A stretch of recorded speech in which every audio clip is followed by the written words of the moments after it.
പരിശുദ്ധമായ നാമത്തിന് മഹത്വം. നല്ല സമയത്തെ ഓർത്ത് കർത്താവിനെ സ്തുതിക്കുന്നു, സ്തോത്രം ചെയ്യുന്നു. പ്രകാരം ഇങ്ങനെ ഒരു വിശുദ്ധ ഞായറാഴ്ച ദൈവത്തിന്റെ വചനവുമായി നിങ്ങളെ അഭിസംബോധന ചെയ്യുവാൻ ദൈവന്റെ ജീവിതത്തിൽ നൽകി തന്ന നല്ല അവസരത്തെ ഓർത്ത് ഞാൻ കർത്താവിനെ സ്തുതിക്കുന്നു, സ്തോത്രം ചെയ്യുന്നു. പ്രത്യേക ഈ സഭയുടെ ശുശ്രൂഷകൻ, അതുപോലെ അനുഗ്രഹിക്കപ്പെട്ട ഗാനങ്ങളുടെ ആരാധനയ്ക്ക് നേതൃത്വം നൽകുന്ന ഗായക സംഘം, കടന്നു വന്നിരിക്കുന്ന ദൈവജനം ഏവർക്കും കർത്താവായ യേശു ക്രിസ്തുവിന്റെ നിസ്തുല്യ നാമത്തിൽ എന്റെ ക്രൈസ്തവ വന്ദനങ്ങളെ ഞാൻ ആദ്യമായി അറിയിച്ചുകൊള്ളുന്നു. കർത്താവ് നമ്മെ ഏവരെയും ധാരാളമായി അനുഗ്രഹിക്കുമാറാകട്ടെ. ഞാൻ എന്നെ തന്നെ ഒരു വാക്യം ഞാൻ പരിചയപ്പെടുത്താം. എൻ്റെ പേര് അബിയ. ഞാനിപ്പോൾ പഠിച്ചുകൊണ്ടിരിക്കുകയാണ്. ഞാനിപ്പോൾ പറഞ്ഞതുപോലെ നീറ്റിന് വേണ്ടിയിട്ട് പാലാ പ്രിലിമിനറി റിപ്പീറ്റ് ചെയ്ത് പഠിച്ചുകൊണ്ടിരിക്കുകയാണ്. പ്രത്യേക ദൈവമക്കൾ എല്ലാവരും, ദേവദാസനും കുടുംബവും എല്ലാവരും എന്നോടത്ത് പ്രാർത്ഥിക്കണമെന്ന് ഞാൻ ഓർമ്മിപ്പിക്കുന്നു.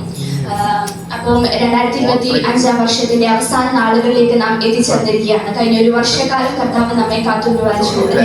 വരാവുന്ന ആപത്തുകളിൽ നിന്നും, അനർത്ഥങ്ങളിൽ നിന്നും, പ്രതിസന്ധികളിൽ നിന്നും, പ്രതികൂലത്തിൽ നിന്നും ഒക്കെ ദൈവം നമ്മെ വിടുവിച്ചു. നമുക്ക് സകല മഹത്വം നമ്മുടെ കർത്താവിന് അർപ്പിക്കാം. സങ്കീർത്തനക്കാരൻ പറയുന്നത് പോലെ അവൻ എന്റെ പ്രാണനെ മരണത്തിൽ നിന്നും, കണ്ണിനെ കണ്ണുനീരിൽ നിന്നും, കാലിനെ വീഴ്ചയിൽ നിന്നും വിടുവിച്ചിരിക്കുന്നു. ഹല്ലേലൂയ. പ്രശ്നങ്ങളും പ്രതിസന്ധികളും ഒക്കെ നമ്മുടെ ജീവിതത്തിൽ കടന്നു വരുമ്പോൾ തളർന്നു പോകാതെ, പതറിപ്പോകാതെ കർത്താവിൽ നമ്മുടെ ആശ്രയം വെച്ച് നമ്മുടെ ജീവിതം നമുക്ക് മുമ്പോട്ട് നയിക്കാം. ഫിലിപ്പിയർ 4-ാം അധ്യായം അതിന്റെ 6-ാം വാക്യത്തിൽ ഇപ്രകാരം പറയുന്നു: ഒന്നിനെ കുറിച്ചും വിചാരപ്പെടരുത്, എല്ലാറ്റിലും പ്രാർത്ഥനയാലും അപേക്ഷയാലും നിങ്ങളുടെ ആവശ്യങ്ങൾ സ്തോത്രത്തോടുകൂടെ ദൈവത്തോട് അറിയിക്കത്ര വേണ്ടത്. ലൂക്കോസ് എഴുതിയ സുവിശേഷം 18-ാം അധ്യായം അതിന്റെ 42-43 വേദഭാഗം ഒരാൾക്ക് ശബ്ദം ഉയർത്തി വായിക്കാം. Luke chapter 18 verses 42. യേശു അവനോട്, കാഴ്ച പ്രാപിക്കുക, നിന്റെ വിശ്വാസം നിന്നെ രക്ഷിച്ചിരിക്കുന്നു എന്ന് പറഞ്ഞു. ക്ഷണത്തിൽ അവൻ കാഴ്ച പ്രാപിച്ച ദൈവത്തെ മഹത്വീകരിച്ചും കൊണ്ട് അവനെ അനുഗമിച്ചു. ജനമെല്ലാവരും കണ്ടിട്ട് ദൈവത്തിന് പുകഴ്ച കൊടുത്തു. ആമേൻ. അനുഗ്രഹിക്കപ്പെട്ട നല്ല വേദഭാഗത്തെ ഓർത്ത് ഞാൻ കർത്താവിനെ സ്തുതിക്കുന്നു, സ്തോത്രം ചെയ്യുന്നു. ഈ വേദഭാഗമൊക്കെയും നമുക്ക് ഏവർക്കും വളരെയധികം സുപരിചിതമായിട്ടുള്ള ഒരു കോഴ്സാണ്, അല്ലെ? എങ്കിലും ഈ വാക്യം ആദ്യമായി വായിക്കുന്ന ഒരു വ്യക്തിയുടെ ഹൃദയത്തിൽ ഉണ്ടാകുന്ന 1-2 ചിന്തകൾ ഇതൊക്കെയാണ്. ആരാണ് ഈ കുരുടൻ? ഈ കുരുടൻ എപ്പോൾ, എവിടെ വെച്ച്, എങ്ങനെ കാഴ്ച പ്രാപിച്ചു എന്നുള്ളത്. മാനവരാശിയുടെ പാപപരിഹാരത്തിന് വേണ്ടി കുരിശിൽ മരണം വരുവാൻ യേശു യെരൂശലേമിലേക്ക് യാത്ര ചെയ്ത് വരികയാണ്. എരിഹോവിനെ സമീപിച്ചപ്പോൾ ഒരു കുരുടൻ യേശു വരുന്നുവെന്ന വാർത്ത കേട്ട് ഉറക്കെ നിലവിളിക്കുവാൻ വേണ്ടിയിട്ട് തുടങ്ങി. ഇതാണ് ആ സാഹചര്യം. ഇനി നമുക്ക് നോക്കാം, ആരാണ് ഈ കുരുടൻ? തിമായുടെ മകനായ ബർത്തിമായാണ് ഈ കുരുടൻ എന്നാണ് വിശുദ്ധ മാർക്കോസ് രേഖപ്പെടുത്തിയിരിക്കുന്നത്. അപ്പോൾ നാം ഇന്ന് പകൽ ചിന്തിക്കാൻ പോകുന്ന ചിന്തയുടെ അതിന്റെ ഹെഡ്ലൈൻ അല്ലെങ്കിൽ ആ ചിന്തയുടെ ശീർഷകം എന്ന് പറയുന്നത് കുരുടന് കൈവന്ന ഭാഗ്യം എന്നുള്ളതാണ്. കുരുടന് കൈവന്ന ഭാഗ്യം എന്ന ഈ വിഷയത്തെ ആസ്പദീകരിച്ച് 5 പോയിന്റുകൾ വളരെ ബ്രീഫായിട്ട് ചെറിയ രീതിയിൽ നിങ്ങളുടെ മുമ്പിൽ ഒന്ന് എക്സ്പ്ലെയിൻ ചെയ്ത് ദൈവസന്നിധിയിൽ ഇരിക്കുവാൻ വേണ്ടിയിട്ട് ഞാൻ ആഗ്രഹിക്കുന്നു. നമുക്ക് നോക്കാം ഏതൊക്കെയാണ് ആ പോയിന്റുകൾ. ഒന്നാമതായിട്ട്, ലഭിച്ച അവസരം ഈ കുരുടൻ പ്രയോജനപ്പെടുത്തി. First one is he took advantage of the opportunity. 2, പ്രതിസന്ധികളെ അവൻ തരണം ചെയ്തു. Second one is he overcome crisis. 3, ഏറ്റവും വിലപ്പെട്ടത് യേശുവിന് മുമ്പിൽ ഉപേക്ഷിച്ചു. Third one is the most valuable was left before Jesus. 4, അവന്റെ പ്രാർത്ഥന നിലനിൽക്കുന്ന ഒന്നിനു വേണ്ടിയിട്ടായിരുന്നു. Fourth one is his prayer was for something that would last. 5, അവന്റെ പ്രതികരണം. The last one is his response. ഇങ്ങനെ പ്രധാനപ്പെട്ട 5 പോയിന്റുകളെ വഹിച്ചിട്ടാണ് ഈ വേദഭാഗത്തിൽ നിന്നും ഈ ചിന്തയിൽ നിന്ന് നമുക്ക് ചിന്തിക്കുവാൻ വേണ്ടിയിട്ടുള്ളത്.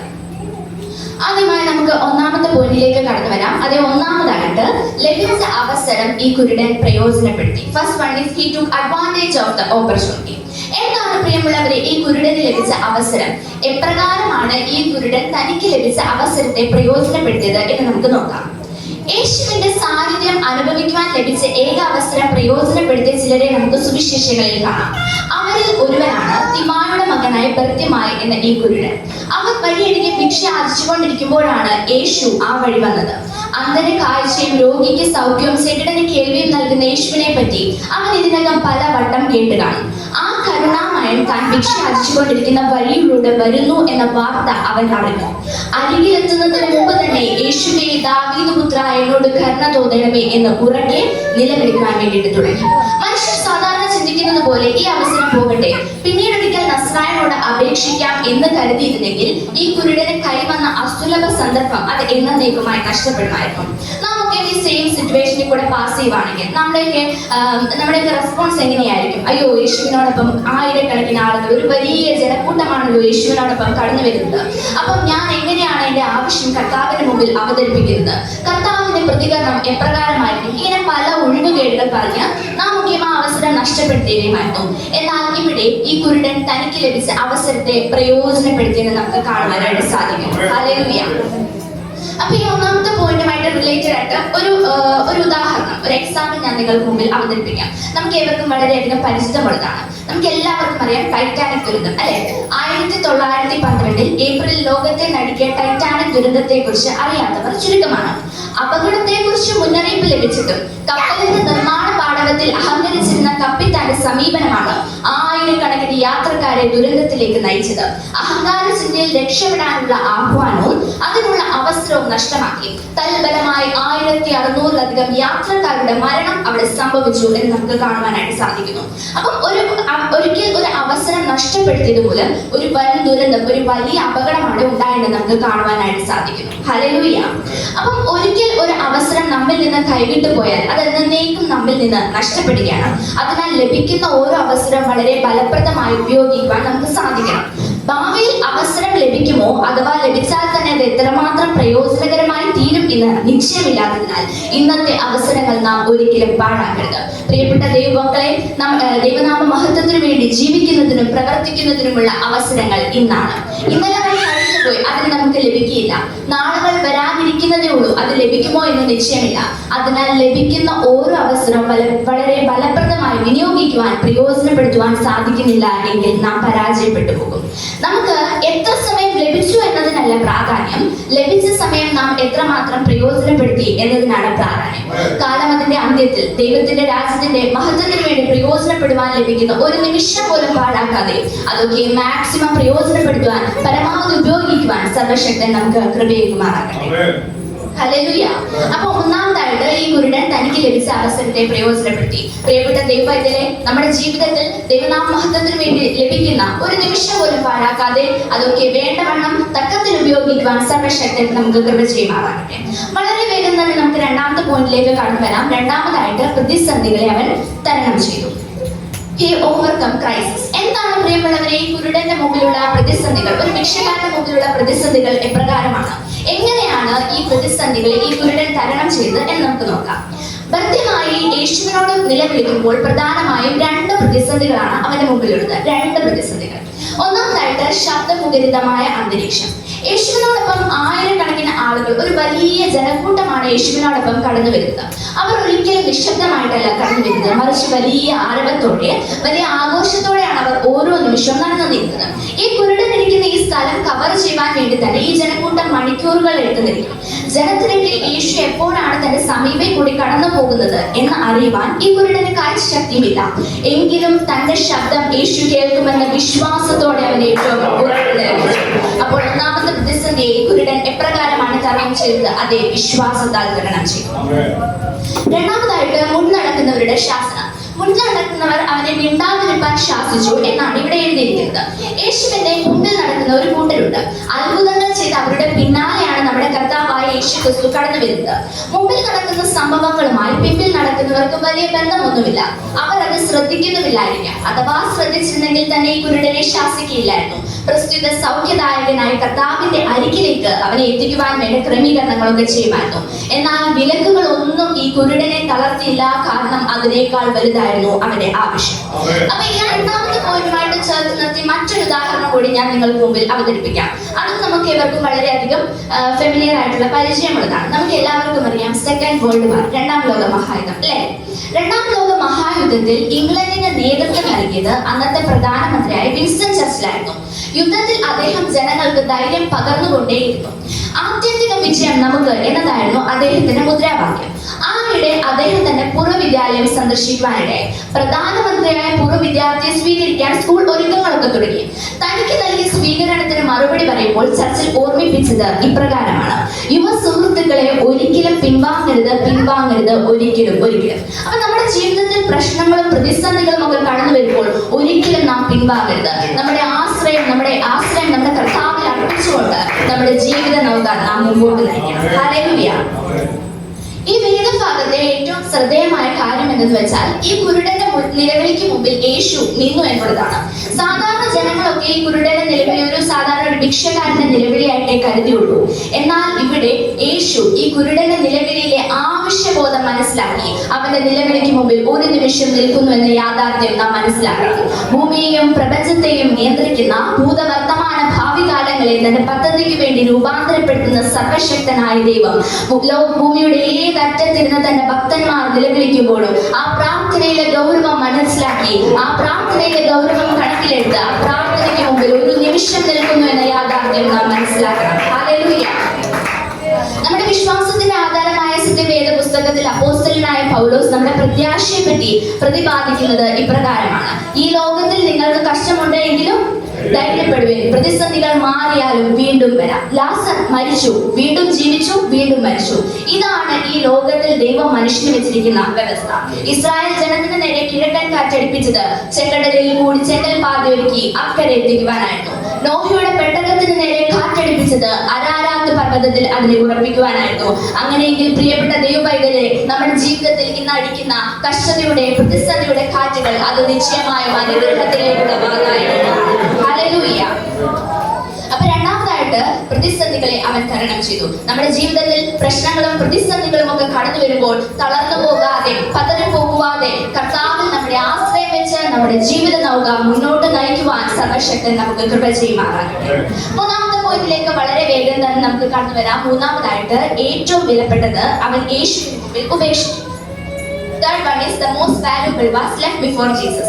വിശുദ്ധ മർക്കോസ് പറയുന്നത് ഇപ്രകാരമാണ്: യേശു നിന്നെ വിളിക്കുന്നു, എഴുന്നേൽക്ക എന്ന വാക്ക് കേട്ടപ്പോൾ അവൻ പുതപ്പ് ഇട്ട് കളഞ്ഞ് ചാടി എഴുന്നേറ്റ് യേശുവിന്റെ അരികിൽ വന്നു എന്നുള്ളതാണ്. അപ്പൊ ഈ കുരുടനെ സംബന്ധിച്ചിടത്തോളം അവന്റെ ജീവിതത്തിലുള്ള ഏക ആശ്രയം എന്ന് പറയുന്നത് ഈ പുതപ്പാണ്. ശീതത്തിൽ നിന്നും വെയിലിൽ നിന്നും മഴയിൽ നിന്നും ഒക്കെ അവന് സംരക്ഷണം നൽകുന്നത് ഈ പുതപ്പാണ്.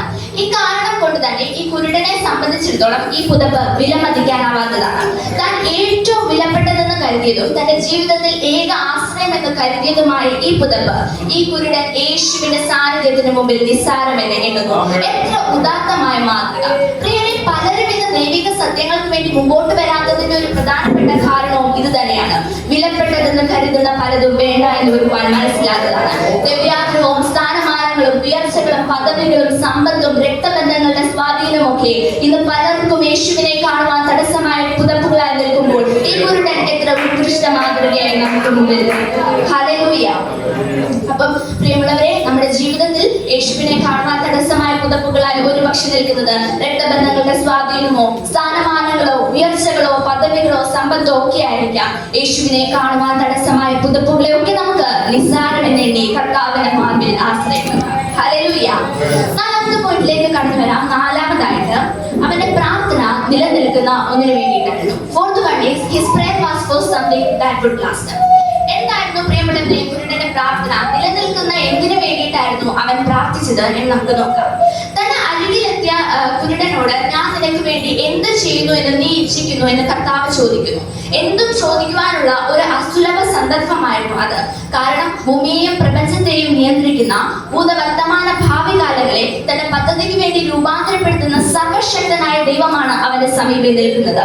താൻ എന്താവശ്യപ്പെട്ടാലും അത് നിറവേറ്റുവാൻ കഴിയുന്നവനാണ് അവന്റെ സമീപം നിൽക്കുന്നത്. എന്നാൽ ഈ കുരുടൻ ഈ ലോകത്തിൽ നശിച്ചു പോകുന്ന സ്ഥാനമാനങ്ങൾക്കും ഉയർച്ചകൾക്കും പദവികൾക്കും സമ്പത്തിനും ഒന്നുമല്ല പ്രാധാന്യം നൽകിയത്. എനിക്ക് കാഴ്ച പ്രാപിക്കണമെന്ന പ്രാർത്ഥനയിലൂടെ നിത്യമായ ഒരു കാഴ്ചപ്പാടിന് വേണ്ടിയാണ് അവൻ അപേക്ഷിച്ചത്. അതുകൊണ്ട് തന്നെയും തന്റെ സമൂഹത്തെയും തന്നെ സൗഖ്യമാക്കിയ യേശുവിനെയും കാണുവാനുള്ള വാഞ്ച നിലനിൽക്കുന്നു. ഹല്ലേലൂയ. പ്രിയമുള്ളവരെ, ഇന്ന് പകലിൽ ഞാൻ നിങ്ങളോടൊരു ചോദ്യം ചോദിച്ചോളട്ടെ. നമ്മുടെ ഒക്കെ പ്രാർത്ഥനാ ജീവിതത്തിൽ നാം പലപ്പോഴും എന്തിനാണ് പ്രാധാന്യം നൽകുന്നത്? ഈ ലോകത്തിൽ നശിച്ചു പോകുന്ന സ്ഥാനമാനങ്ങൾക്കും ഉയർച്ചകൾക്കും പദവികൾക്കും സമ്പത്തിനും വേണ്ടി മാത്രമാണോ നമ്മുടെ പ്രാർത്ഥന? അതോ നിലനിൽക്കുന്ന നമ്മുടെ ആത്മീക ജീവിതത്തെ കേന്ദ്രീകരിച്ചാണ്? ഈ ലോകത്തിൽ അഴിഞ്ഞു പോകുന്ന, ഈ ലോകത്തിൽ നശിച്ചു പോകുന്ന സ്ഥാനമാനങ്ങൾക്കും ഉയർച്ചകൾക്കും പദവികൾക്കും സമ്പത്തിനും വേണ്ടി മാത്രമാകരുത് നമ്മുടെ പ്രാർത്ഥന, മറിച്ച് നിലനിൽക്കുന്ന നമ്മുടെ ആത്മീക ജീവിതത്തെ കേന്ദ്രീകരിച്ചായിരിക്കും. 8 നൂറ്റാണ്ട് മുമ്പ് ജീവിച്ചിരുന്ന അറിയപ്പെടുന്ന അസീസിലെ ഫ്രാൻസിസ് രചിച്ച പ്രാർത്ഥന ഇത്തരണത്തിൽ ശ്രദ്ധേയമാണ്. ആ പ്രാർത്ഥന എങ്ങനെയാണ് ആരംഭിക്കുന്നത്? എന്റെ നാഥ, എന്നെ അവിടുത്തെ ശാന്തിയുടെ ദൂതനാക്കണമേ. വിദ്വേഷമുള്ളിടത്ത് സ്നേഹം വിതയ്ക്കുവാൻ, ദ്രോഹം ചെയ്യുന്നവർക്ക് മാപ്പാക്കുവാൻ എന്നെ ഉപകരണമാക്കണമേ എന്ന് ആരംഭിക്കുന്ന പ്രാർത്ഥന ഇത്തരണത്തിൽ വളരെയധികം ശ്രദ്ധേയമാണ്. നമുക്കും അപ്രകാരം നമ്മുടെ പ്രാർത്ഥനാ ജീവിതത്തെ ഒന്ന് പുനഃക്രമീകരിക്കാം. പ്രാർത്ഥനയുടെ റോൾ മോഡൽ നമ്മുടെ കർത്താവായ യേശുക്രിസ്തുവാണ്. പ്രാർത്ഥനയുടെ ഒരു മോഡൽ നമ്മുടെ യേശുക്രിസ്തു മത്തായിയുടെ സുവിശേഷം 6-ാം അധ്യായത്തിൽ നമ്മെ പഠിപ്പിക്കുന്നുണ്ട്. എങ്ങനെയാണ് ആ പ്രാർത്ഥന ആരംഭിക്കുന്നത്? സ്വർഗസ്ഥനായ ഞങ്ങളുടെ പിതാവേ, അങ്ങയുടെ തിരുനാമം വിശുദ്ധമാക്കണമേ. അങ്ങനെ ആരംഭിക്കുന്ന പ്രാർത്ഥന നമുക്ക് ഇവർക്കും സുപരിചിതമാണ്. എന്താണ് പ്രിയമുള്ളവരെ പ്രാർത്ഥന എന്ന് പറയുന്നത്? Actually what's the actual meaning of പ്രാർത്ഥന? പ്രാർത്ഥന എന്ന് പറയുന്നത് ദൈവത്തിന്റെ ഹിതം തിരിച്ചറിഞ്ഞുള്ള അപേക്ഷയാണ് പ്രാർത്ഥന എന്ന് പറയുന്നത്. പ്രാർത്ഥനയിൽ നാം നമ്മുടെ ആവശ്യങ്ങൾ അക്കമിട്ട് എണ്ണി നിരത്തുക മാത്രമല്ല ചെയ്യേണ്ടത്, മറിച്ച് ദൈവത്തിന്റെ ഹിതം അന്വേഷിച്ചുള്ള അപേക്ഷ കൂടിയായിരിക്കണം പ്രാർത്ഥന എന്ന് പറയുന്നത്. The secret of the prayer is the secret prayer. പ്രാർത്ഥനയുടെ രഹസ്യം എന്ന് പറയുന്നത് രഹസ്യ പ്രാർത്ഥനയാണ്. അപ്രകാരം നമുക്കും നമ്മുടെ പ്രാർത്ഥനാ ജീവിതത്തെ പുനഃക്രമീകരിക്കാം, പ്രാർത്ഥനാ ജീവിതത്തെ മുറുകെ പിടിക്കാം. 5ാമത്തെ പോയിന്റിലേക്ക് കടന്നു വരുന്നു. 5ാമതായിട്ട് അവന്റെ പ്രതികരണം. The last one is his response. യേശു ഈ കുരുടന് കാഴ്ച നൽകിയപ്പോൾ അതിനോട് അവൻ 2 വിധത്തിലാണ് പ്രതികരിച്ചത്. 2 വിധത്തിൽ. ഒന്നാമതായിട്ട് അവൻ ദൈവത്തെ മഹത്വീകരിച്ചു. അപ്പൊ നമ്മുടെയൊക്കെ പ്രാർത്ഥനയിലൂടെ പ്രവർത്തനങ്ങളിലൂടെയുള്ള ആത്യന്തികമായ ഉദ്ദേശം എന്ന് പറയുന്നത് ദൈവനാമം മഹത്വപ്പെടുക എന്നുള്ളതിനായിരിക്കും. ഹല്ലേലൂയ. കണ്ടു നിൽക്കുന്നവർക്ക് മഹത്വം കൊടുക്കാനുള്ള വഴിയല്ല നാം തുറന്നു കൊടുക്കേണ്ടത്. ദൈവത്തിന് കൊടുക്കേണ്ടുന്ന മഹത്വം കവർന്നെടുത്താൽ അത് അപകടത്തിലായിരിക്കും ചെന്ന് അവസാനിക്കുക. അതിനും ഏറ്റവും നല്ലൊരു ഉദാഹരണം എന്ന് പറയുന്നത് നെബൂഖദ്നേസർ രാജാവിന്റെ കാര്യം തന്നെയാണ്. നെബൂഖദ്നേസർ രാജാവ് ദൈവത്തിന് കൊടുക്കുവാനുള്ള മഹത്വം കവർന്നെടുത്തു. അതുമൂലം ദൈവം തന്റെ രാജ്യത്തെ സന്ദർശിച്ചു എന്ന് നമുക്ക് കാണുവാനായിട്ട് സാധിക്കുന്നു. അപ്പം ഈ കുരുടന് യേശു കാഴ്ച നൽകിയപ്പോൾ അതിനോട് അവൻ 2 വിധത്തിലാണ് പ്രതികരിച്ചത്. ഒന്നാമതായിട്ട് അവൻ ദൈവത്തെ മഹത്വീകരിച്ചു, രണ്ടാമതായിട്ട് അവൻ ദൈവത്തെ അനുഗമിച്ചു. അപ്പോൾ സൗഖ്യത്തിന്റെയും നന്മയുടെയും ഒക്കെ പിന്നിലുള്ള മറ്റൊരു ഉദ്ദേശം എന്ന് പറയുന്നത് ദൈവത്തെ നാം അനുഗമിക്കുക എന്നുള്ളതാണ്. യേശുവിന്റെ കാലത്ത് തന്നിലൂടെ സൗഖ്യം പ്രാപിച്ചവർ അനേകരായിരുന്നുവെങ്കിലും തന്നെ അനുഗമിച്ചവർ വളരെ ചുരുക്കമായിരുന്നു. യേശു 10 കുഷ്ഠരോഗികളെ സൗഖ്യമാക്കി. അതിൽ 9 പേരും നന്ദി പറഞ്ഞ് തന്നിൽ നിന്ന് അകലുകയാണ് ചെയ്തത്. ഒരാൾ മാത്രമാണ് യേശുവിനെ അനുഗമിച്ചത്. ആ ഒരാളായിട്ട് നമുക്ക് തീരാം. ദൈവം നമ്മുടെ ജീവിതത്തിൽ നൽകുന്ന നന്മകളും അനുഗ്രഹങ്ങളും തന്നെ നമ്മിൽ നിന്ന് അകറ്റുകയല്ല, അടുപ്പിക്കുകയാണ് വേണ്ടത്. ഹല്ലേലൂയ. 5ാമതായിട്ട് അവന്റെ പ്രതികരണം. ദൈവം അവന് കാഴ്ച നൽകിയപ്പോൾ, യേശു അവന് കാഴ്ച നൽകിയപ്പോൾ അതിനോട് അവൻ 2 വിധത്തിലാണ് പ്രതികരിച്ചത്. ഒന്നാമതായിട്ട് അവൻ ദൈവത്തെ മഹത്വീകരിച്ചു, രണ്ടാമതായിട്ട് അവൻ ദൈവത്തെ അനുഗമിച്ചു. ദൈവം നമ്മുടെ ജീവിതത്തിൽ നന്മകളും അനുഗ്രഹങ്ങളും ദാനങ്ങളും ഒക്കെ നൽകി തരുമ്പോൾ അതിന്റെ പിന്നിലുള്ള ഉദ്ദേശം എന്ന് പറയുന്നത് ദൈവനാമം മഹത്വപ്പെടുക, ദൈവത്തെ നാം അനുഗമിക്കുക എന്നുള്ളതാണ്. പ്രിയപ്പെട്ടവരെ, 2025ന്റെ അവസാന നാളുകളിൽ, അവസാന ആഴ്ചകളിൽ, അവസാന ദിവസങ്ങളിലാണ് നാം ആയിരിക്കുന്നത്.